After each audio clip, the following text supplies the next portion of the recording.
Hello friends, સ્વાગત છે તમારું અમારી ચેનલમાં। આજે આપણે બનાવીશું એકદમ ટેસ્ટી અને ચટપટા બ્રેડ પકોડા। બ્રેડ પકોડા તો બધાને બહુ જ ભાવતા હોય છે અને એમાં પણ વરસાદ હોય, ચોમાસું હોય, તેમાં તો ચટપટું અને આ રીતે પકોડા જેવું ખાવાનું તો બહુ જ મન થાય છે।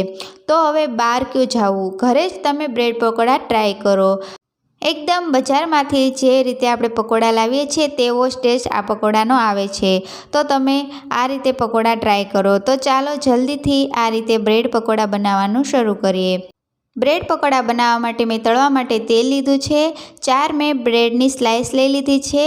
2 મીડિયમ સાઇઝના બટાટાને બાફીને છાલ કાઢી મેશ કરી લીધા છે। અડધો વાટકો ચણાનો લોટ, 1 ચમચી લાલ મરચું પાવડર, અડધી ચમચી ધાણા જીરું, અડધી ચમચી હળદર, પાણી જોશે 1 ગ્લાસ જેટલું, 1 ચમચી આમચૂર પાવડર, 1 ચમચી ગરમ મસાલો, સ્વાદ પ્રમાણે મીઠું અને અડધી ચમચી જેટલો બેકિંગ સોડા લીધો છે।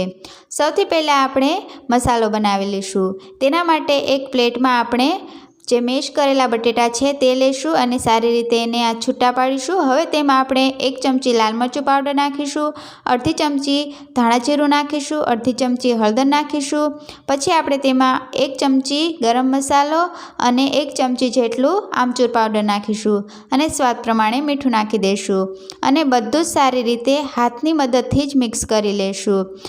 જો તમારી પાસે આમચૂર પાવડર નથી તો તમે તેની જગ્યાએ લીંબુનો રસ પણ નાખી શકો છો। બધું જ સારી રીતે મિક્સ થઈ ગયું છે। અહીંયા આપણો મસાલો થઈ ગયો છે।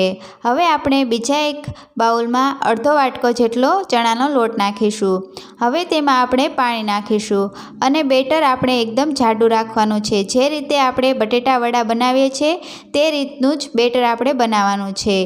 બેટર આપણું એકદમ પાતળું ના બની જાય તે વાતનું ધ્યાન રાખવાનું છે। તેના માટે આપણે પાણી થોડું થોડું જ નાખવાનું છે। અહીંયા તમે જોઈ શકો છો આ રીતનું આપણું બેટર બનાવવાનું છે। હવે તેમાં અડધી ચમચી બેકિંગ સોડા અને ઉપર એકદમ થોડું જ પાણી નાખીશું અને ફરીવાર બેટરને મિક્સ કરી લઈશું। અહીંયા આપણું બેટર એકદમ પરફેક્ટ બની ગયું છે। હવે આપણે બનાવેલું બેટર સાઈડમાં રાખીશું અને બ્રેડ લઈ લઈશું। સૌથી પહેલાં આપણે એક પાટલી લઈ લઈશું, તેની ઉપર આપણે 2 બ્રેડ રાખીશું।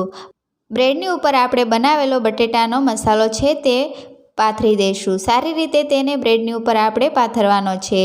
જો તમને લીલી ચટણી ગમતી હોય તો એક બ્રેડ ઉપર તમે લીલી ચટણી અને બીજા બ્રેડ ઉપર તમે કેચઅપ લગાવી ફરીથી ઉપર આપણે બનાવેલો મસાલો પણ પાથરી શકો છો। એ રીતે પણ એકદમ ટેસ્ટી આપણા પકોડા બને છે। એક બ્રેડ ઉપર આપણે આ રીતે સારી રીતે બધો જ મસાલો ભરી દઈશું। એક પણ જગ્યા ખાલી ના રહે એ રીતે આપણે મસાલો ભરવાનો છે। અહીંયા મેં બ્રેડ ઉપર મસાલો સારી રીતે ભરી દીધો છે। હવે જે બીજી બ્રેડની સ્લાઇસ છે તે ભરેલા બ્રેડ ઉપર આ રીતે ચિપકાવી દઈશું। સારી રીતે દબાવી દઈશું જેનાથી મસાલો આપણો બહાર ના નીકળી જાય। આવી જ રીતે આપણે બધા જ બ્રેડને ભરી લઈશું મસાલાથી। હવે બીજી બ્રેડને પણ એ જ રીતે આપણે મસાલો ભરીને તૈયાર કરી લઈશું અને તેને પણ સાઈડમાં રાખી દઈશું। અહીંયા મેં બીજી બ્રેડને પણ સારી રીતે ભરી લીધી છે અને તેને પણ સારી રીતે કવર કરી લીધી છે। બીજી બ્રેડમાં મસાલો ભર્યા પછી તેને આપણે વચ્ચેથી આ રીતે ત્રિકોણ શેપમાં કટ કરી લઈશું। જે રીતે બજારમાં મળે છે ને ત્રિકોણ શેપમાં પકોડા, તે રીતે આપણે આને કટ કરી લઈશું। હવે આપણે તેને તળી લઈશું। તેલને પહેલાં જ ગરમ કરવા રાખી દીધું છે। હવે જે આપણે ચણાના લોટનું બેટર બનાવ્યું હતું તેમાં આપણે આખી બ્રેડને આ રીતે ડીપ કરી દઈશું, સારી રીતે પલાળી લઈશું અને પછી એને આપણે બહુ જ ધીમા હાથે તેલમાં નાખી દઈશું।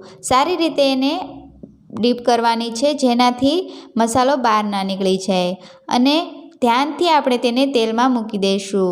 ધ્યાન રાખજો જ્યારે તેલમાં નાખો ત્યારે બહુ જ ધ્યાનથી નાખવાનું છે, નહીંતર ઘણીવાર તેલ ઉડે છે અને ખૂબ જ સાવધાનીથી આપણે તેને ફેરવી દઈશું। જ્યારે બીજી બાજુ ફેરવો ત્યારે ધ્યાન રાખવાનું કે તેલ ઉડે નહીં અને સારી રીતે આપણે તેને તળી લઈશું। બે બાજુથી એનો કલર ચેન્જ થઈ જાય ત્યાં સુધી આપણે એને તળીશું। તમે જોઈ શકો છો કે પકોડાનો કલર ચેન્જ થઈ ગયો છે અને પકોડું આપણું સારી રીતે તળાઈ ગયું છે। હવે આપણે પકોડાનું બધું જ તેલ નિતારીને તેને એક પ્લેટમાં કાઢી લઈશું। હવે આપણે જે ત્રિકોણમાં પકોડા બનાવ્યા છે તેને પણ આવી રીતે તળી લઈશું। તેને આ રીતે જે ચણાના લોટનું બેટર છે તેમાં સારી રીતે ડીપ કરી લઈશું અને તેને પણ તેલમાં તળી લઈશું। ધ્યાન રાખજો, આને પણ તળવામાં બહુ જ સાવધાનીથી તળવાનું છે, કેમ કે ઘણીવાર તેલ ઉડતું હોય છે અને જ્યારે આપણે પકોડાને તળીએ ત્યારે ગેસને સાવ ધીમો જ રાખવાનો છે। અહીંયા આપણું બીજું પકોડું પણ સારી રીતે તળાઈ ગયું છે, એનું એક્સ્ટ્રા બધું તેલ કાઢીને આપણે તેને પણ એક પ્લેટમાં લઈ લઈશું। તો તૈયાર છે આપણા ટેસ્ટી બ્રેડ પકોડા। હવે આપણે જે આખા બ્રેડમાંથી પકોડા બનાવ્યા હતા તેને વચ્ચેથી ત્રિકોણ શેપમાં કટ કરી લઈશું। તમે આ રીતે આખા બ્રેડમાંથી પણ પકોડા બનાવી શકો અને બીજી રીતે આપણે વચ્ચેથી કટ કરીને પણ પકોડા બનાવી શકો છો। તમે જોઈ શકો છો એનો મસાલો પણ એકદમ પરફેક્ટ આપણે ભર્યો છે। હવે ત્રિકોણ શેપમાં આપણે જે પકોડું બનાવ્યું હતું તેને પણ આ રીતે વચ્ચેથી કટ કરી લઈશું। બહુ જ ટેસ્ટી આ રીતે તમારા ઘરે તમે પકોડા જરૂરથી ટ્રાય કરજો, તો તમે બજારમાંથી પકોડા લાવવાનું ભૂલી જશો।